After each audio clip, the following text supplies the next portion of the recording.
ask Senator Don Farrell to come off mute, and please welcome today, Senator, and the floor is yours.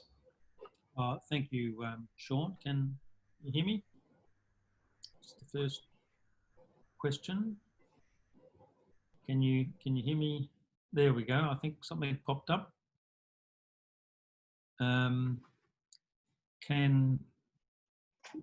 Can everyone hear me? If you can hear me, can you? Good. Okay. Well, there we go. Thank you very much. Look, thank you for giving me an opportunity to talk to you this afternoon. You can see the beautiful Adelaide Hills behind me, and I think there's a storm coming in, as you indicated, Sean. The storm's not only the weather, but of course what's happened to the tourism industry, and congratulate you for what you've been doing over the past few months, which I think in my lifetime has been the most difficult time, certainly most difficult time to be in government, but also the most difficult time to try to deal with the range of ever-increasing and ever-changing problems. The issues that we've seen in Victoria over the last 2 weeks, just as a good indication of that. I note your comments about not being political, Sean. We've tried not to be political throughout this whole process as an opposition. I mean, the job of an opposition, I guess, is to oppose, but these are exceptional circumstances, and I think the best that we can do in these circumstances is offer support to the government in the sorts of things that it's wanting to do, offer some support to the industry to see if we can come out of this in some sort of decent shape. One of the things that we've decided to do internally within the federal opposition is to try and promote regional tourism, state-based tourism, interstate tourism where it's possible, and we've produced our own little program to do that, which all of our 100 or so MPs and senators are currently in the process of promoting. So if things go well, Sarah will now give you some idea of what we're doing there.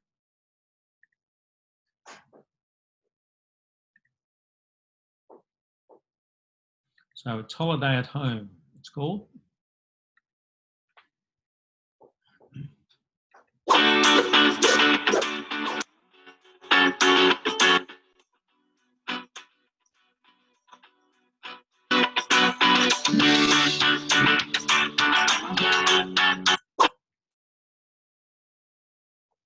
Okay, that's a little taste of what we're doing for South Australia, but of course we're doing that in each of the states where the MPs' electorate offices are based.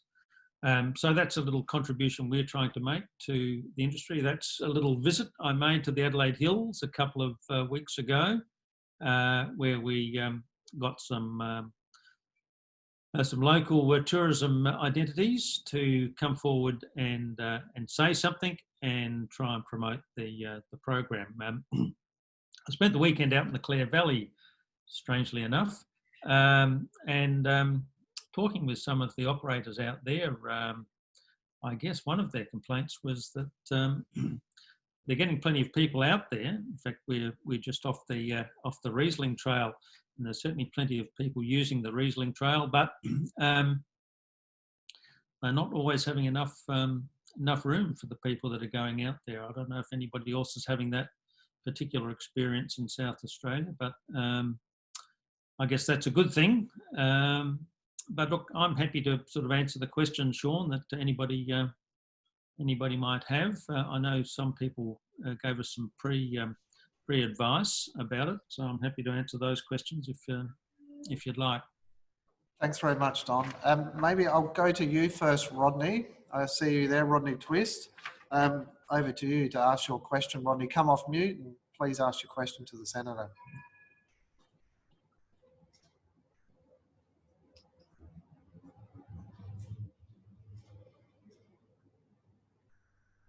Right, go. Hello. Go, Rodney, you're on. Yes. Senator, yes, I see tourism very much as a bipartisan sense. Obviously, different parties managing it somewhat differently. But the big question, I feel, is should Tourism Australia now concentrate on selling Australia to Australians? It seems to me this has probably got at least a year's length to do this, and I feel this would be great. And as we come back with international marketing, this would form a very solid background. Thanks, Rodney. Great question. Thanks, Rodney. Of course, in the old days, Tourism Australia did promote both locally and internationally, and it was in 2013 that the Abbott government changed that requirement and got them to focus entirely internationally, and left it to the states then to promote their own particular state tourism. I think the current Senator, if I can ask, what is your view on Tourism Australia's role? Well, look, I don't think Tourism Australia can do anything much but promote Australia at the moment, given that national borders are closed. But I don't think they should be completely focused on internal Australian tourism, because at the end of the day, we will get through this crisis. One of these days, we will return to getting overseas tourists back into Australia. And I think when that happens, of course, we're in a good position to do it because, we've done a pretty good job on the health front. Europe has opened its, or allowed a number of countries to come in, and one of them is Australia. That's a recognition, I think, that we've succeeded by and large on the health front. I think if we were to simply say to Tourism Australia, only focus on internal tourism, then I think that leaves us exposed to the time when our borders will open, because they will. One of these days we will get through this crisis, our borders will open, and we need to be in a position then, the government uses the term snapback, we need to be in a position to snap back as quickly as possible. And if we've ignored all of these overseas spots, then I think we'll be in a worse position longer term. So I think we have to take a slightly longer term view about this. Obviously, there's a role locally for Tourism Australia, but I don't think we should abandon the historical purpose of that organisation, and that is to promote ourselves overseas. Thanks very much, Senator. Next question, Robbie Madden and Roe, please come off mute and ask your question, Robbie. Hi, everyone. Senator, I'd love to ask, do you believe the government will extend JobKeeper for hospitality? As we own a motel and have virtually no current or future bookings. It's really sad. Being a motel, we haven't got any, we don't have anything else to sell to diversify. Restaurants can do takeaway, there's different ways of looking at it, but we are just straight, plainly accommodation. Been doing all the webinars. I reckon I've done about probably 20 webinars, trying to keep up with it, but we'd just like to know, your input on that. Thank you. Thanks, Robbie. Well, I spent the long weekend down at Robe, and it was very, very... Flat out. Since then, it's been dead. Since then, yes, but sometimes it does die this time of year anyway, I suspect. In fact, I had my birthday down there, and it was just terrific place to go. Been going down there for 27 years. Look, I think the short answer to that is I don't honestly know what the government's going to do with it. And I suspect they don't know just yet what they're going to do with it. I think they'll be looking at all of the economic data that's going to be coming in over the next few weeks and month or two, and then they'll make a decision. My own personal view is that the circumstances are going to continue to be so bad in this sector that the government will have to provide some form of ongoing assistance.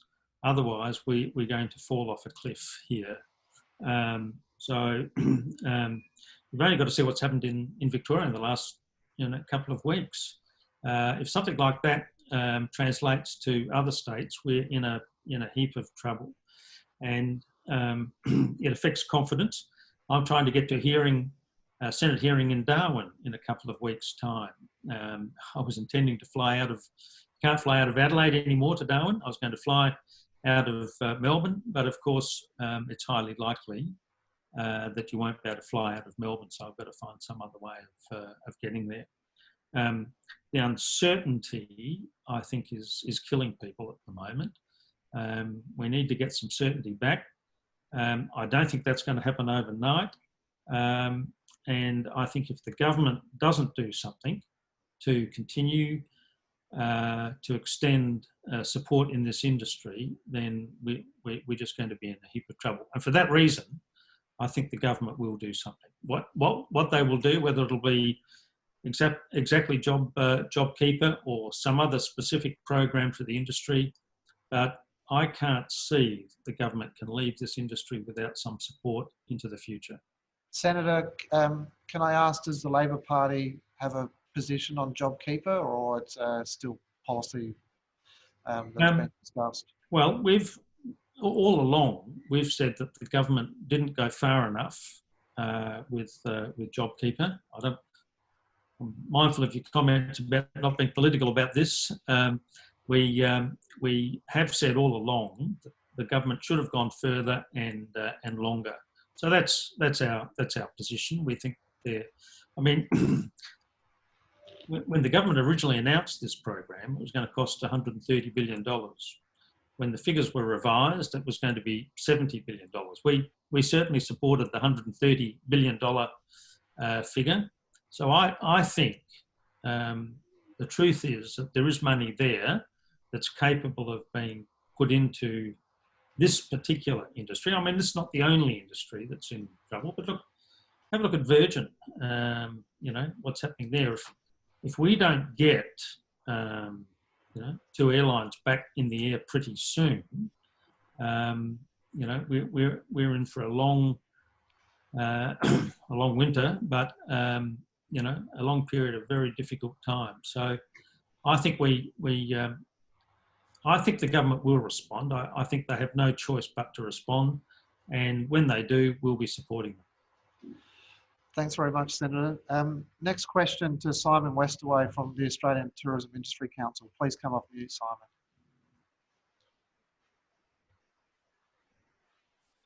Oh, g'day, Senator. Simon Westaway. How are you going? I've placed my written question, but I do actually have a directed question for you. So, never short of a word. So, just with the Senator, with the federal government's $1 billion COVID regional recovery fund, which has had, I think, about 3 name changes and a shift of department from initially out of DFAT, originally announced by Minister Birmingham back in March, and now sits in infrastructure.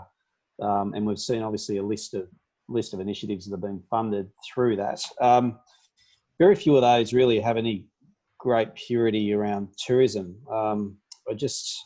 And yet the industry was encouraged to really engage around this fund in its earliest days. So it is what it is. And most of the money's now been spent, or they're saying that's what's been allocated. And it's not to say some projects, like the zoo announcement, isn't tourism focused, and the airfare subsidies, you could argue, do have a tourism bent. But have you got sort of any sort of curious interest into how this fund sort of transpired and how it's performed, and what the tourism ROI is on it? Because it's actually been a bit disappointing, to be honest. And we're not knockers of what the Commonwealth's trying to do on a range of things, but on this one, we really think it's been a bit of a swing and a miss. Thank you. Yeah, well, I have a couple of portfolios, and sports is the other one, and I had the job of running the sports rorts inquiry. So there is a bit of evidence around the place about how it's possible to, I guess, misuse some of these funds. And this particular project is, this particular grant program is a little bit opaque. We've set up a committee that's sole job is to look at how the whole COVID process is working out, and if we think that there has been some inappropriate use of these funds, or it's not going to the places that it really should go in order to get the industry back on its feet, then we'll get to the bottom of that in that inquiry. Now that doesn't solve the problem of that money not going to the best possible use that you might think it should be going to at the moment. But if there is any inappropriate diversion of this money, then we'll certainly discover it in that Senate process. So, Senator, does your party supports that fund? Yes. You support the fund. Okay, thanks very much. And the next question is Stuart Livingston from the Caravan and Camping Industry Association. Over to you, Stuart. Hi, Senator Farrell. How are you going? I'm well. That's good. I work for the Caravan and Camping Industries Association, and we've been running caravan and camping shows for over 50 years now. Quite amazing, really, in Adelaide. And while our shows are quite successful and they do make a profit, which we put back into running the industry and promoting the industry, I'm just going through now all the pandemic protocols and plans that we're trying to get the show open in September. So we're using the old Royal Adelaide show dates at the moment. And so like events like ours are really important to to business here in South Australia, and also smaller regional events are really important to the local visitor economies in their regions. Now, I estimate our show is going to have about an extra $35,000 of costs to get the gates open and to get approval, basically by SA Health. So my question is, do you think that there's a place for government assistance, maybe in the next 12 to 18 months, to help cover these additional costs that may make small to medium events like ours and other regions no longer really commercially viable? Because we have also forecast a decrease in public attendance, which is gate takings, which is money to the association. And also it's hard to, there is a decrease in commercial interest by exhibitors, especially because at the moment you can't really bring in interstate exhibitors as well. The short answer is yes. Yeah, look, I think all of, I mean, what you're trying to do is get that part of the industry back on its feet as quickly as possible. And what you've pointed out, I think, is correct. There's still a lot of people that are going to be nervous to go to a public event. My wife won't go into a department store, for instance, at the moment, because she's still concerned about the COVID issues. And for her, that's a very unusual set of circumstances. So I understand what you're saying about the likely numbers of people to go to an event. But look, I think all of those sorts of things the government needs to look at. I'm certainly prepared to back that. At the moment, we're getting a lot of requests from a variety of organisations asking for support to do these things. And my simple answer, so long as it's a reasonable proposition, and yours certainly is, I say yes, and I give a letter of support to whatever it is that the particular proponents are seeking to do. Whatever we can do to get out of this crisis sooner rather than later, we should be doing as public officials. And as I said before, we try not to take a partisan political view on this. Everybody's suffering through this process. This industry is suffering worse than most. So we've got to do more in this industry to pull it out of the circumstances it finds itself in. Thanks, Senator. The next question is from Owen Loftus, Chairman of the Tourism Industry Council here in SA and also the CEO of Majestic Hotels. Over to you, Owen. Unmute, please fire away. Thanks, Sean, and welcome, Senator. Great to have you on board today. In the federal space, there hasn't been a whole lot of discussion around the industrial relations review, and obviously Labor Party very passionate about that space. So just wondering if you have any visibility on extending the flexibility that we've got in the award at the moment that's aligning with JobKeeper through to the end of September. My understanding, the federal government are negotiating at the moment with the unions and others for how the industrial relations space will look post-COVID. Do you have any visibility on what the flexibility arrangements might be and them being extended post-COVID? Yeah, well, I suppose that really is the question. When does when does post-COVID occur? Does it occur in September? Given what's happening in Victoria at the moment, my guess is the answer to that is no. I'm a former union official myself. We've gone through hard times in the industry that I came from, the retail industry. I remember when Harris Scarfs looked like tipping over in the early 2000s. We had to do a whole lot of things to keep that company afloat. I think unions in this sector recognise that everybody's having a problem at the moment, and I'd be pretty surprised if they started taking a hard line in the current circumstances. I think they'd be as mindful as you and your colleagues are of the sorts of problems that the industry is facing. So I would be surprised if things don't turn around quickly, and it doesn't look like they are going to. I wish I could say something different, but it doesn't look like there's going to be an immediate turnaround. I would be pretty surprised that the union doesn't continue to cooperate with the industry and continue the flexibility until such time as things return to normal. But look, the truthful answer is the opposition is not part of these discussions. We do get to hear a little bit from the ACTU. I'm on a group that meets with the ACTU. I'd expect to find something out in due course about how these discussions are going, but it would be my expectation, based on the discussions I've had so far, that the likely situation is that the flexibilities will continue for some time into the future. It's not going to end just come 1st of September. Yeah, I think a key point, Senator, will be flexibility post-JobKeeper, when JobKeeper ends, and we all hope that that goes through to the end of December.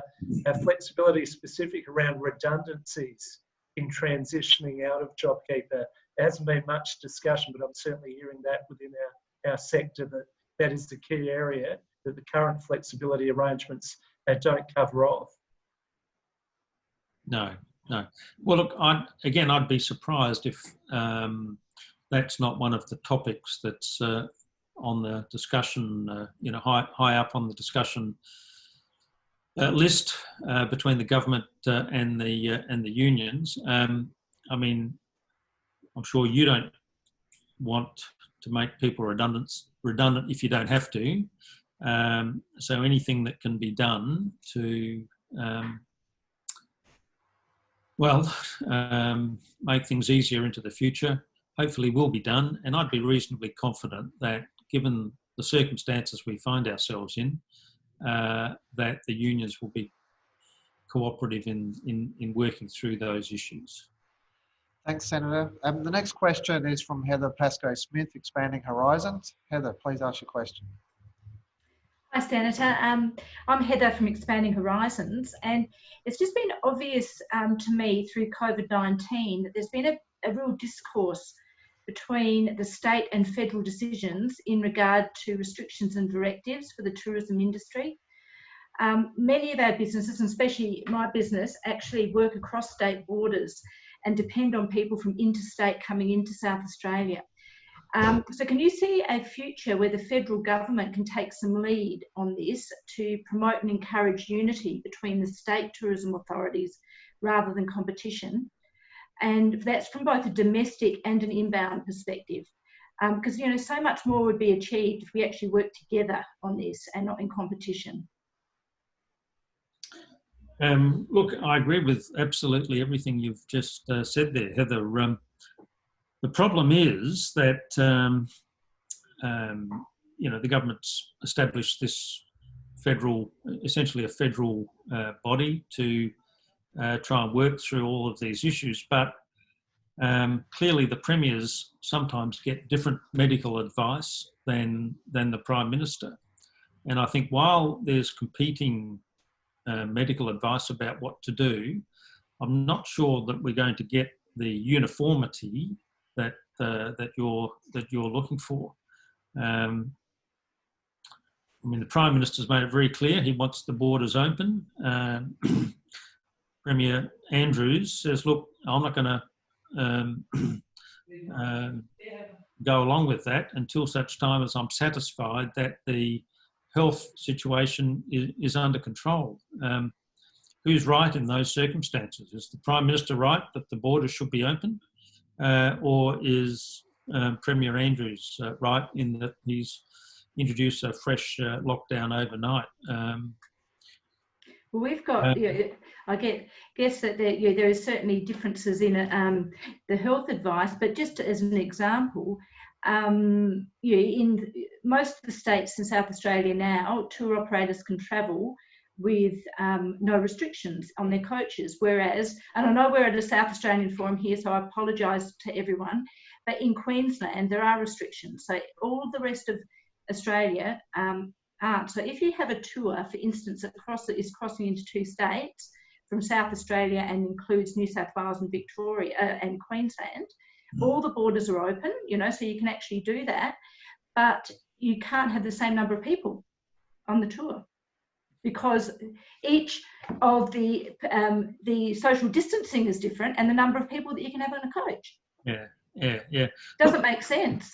In fairness to the Prime Minister, I think one of the reasons he set up this national body in the way that he did was to try and get that uniform approach.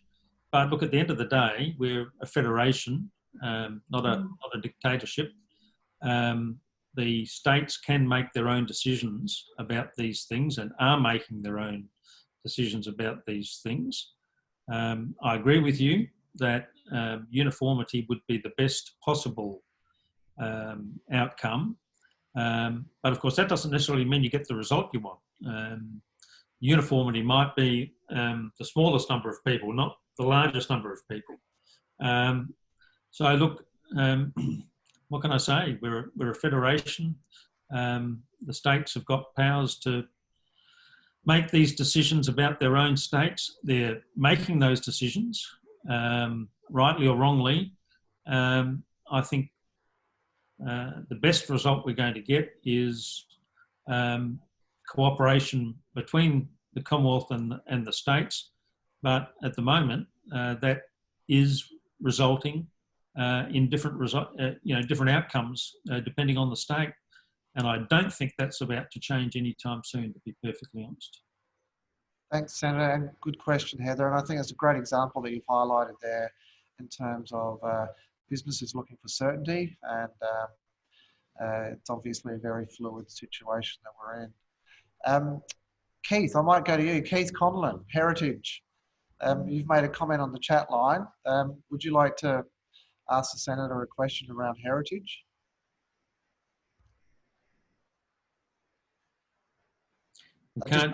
Just come off mute, Keith.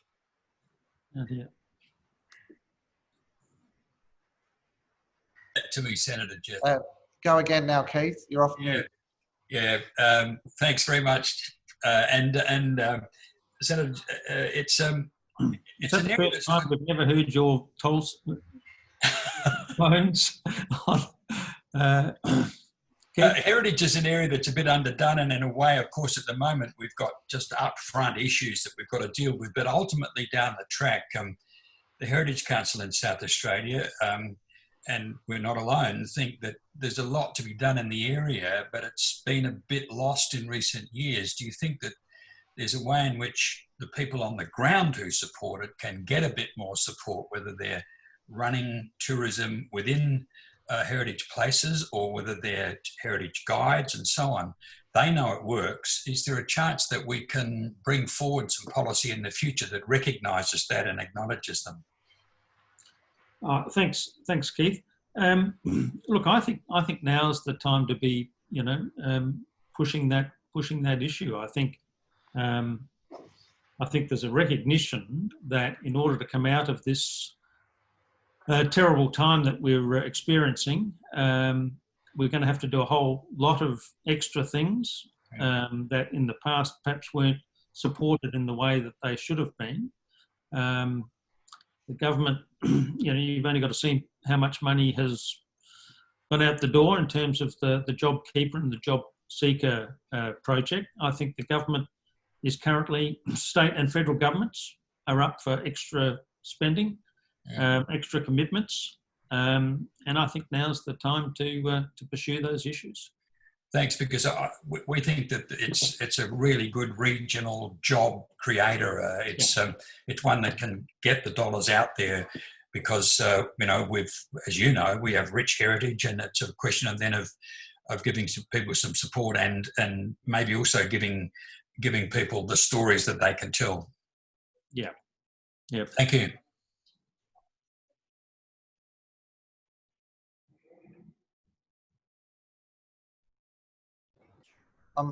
Thanks, Keith. I'm conscious of time. Senator, any final remarks before I wrap the session up? Oh, look, just congratulate you for what you've been doing. I don't think in our lifetime we'll ever experience circumstances that are as difficult as we're facing at the moment. We have to stay positive. We will come out of this, and to the extent that we as a federal opposition can assist in that process or assist any of the people on the line today, we're happy to do that, and we'd like to keep working with you, and we'll get through this. Brilliant. Well, thanks very much, Senator Don Farrell. We really appreciate your time, and I think we're very fortunate to not only have the Minister, but also the Shadow Minister for a federal level in South Australia. So thank you again. Today's session has been recorded as previously stated, so we'll be sending that out, also be on our website if you'd like to download it. Next week, we'll be hosting the Small Business Commissioner in our in conversation session, John Chapman, and he's got some really good case studies in terms of the way he's been supporting businesses through the difficult time. So thank you again, everyone. Please drive safely if you've got to go home. Obviously, the weather's coming through South Australia at the moment. I look forward to seeing you all next week. Thanks, Stuart.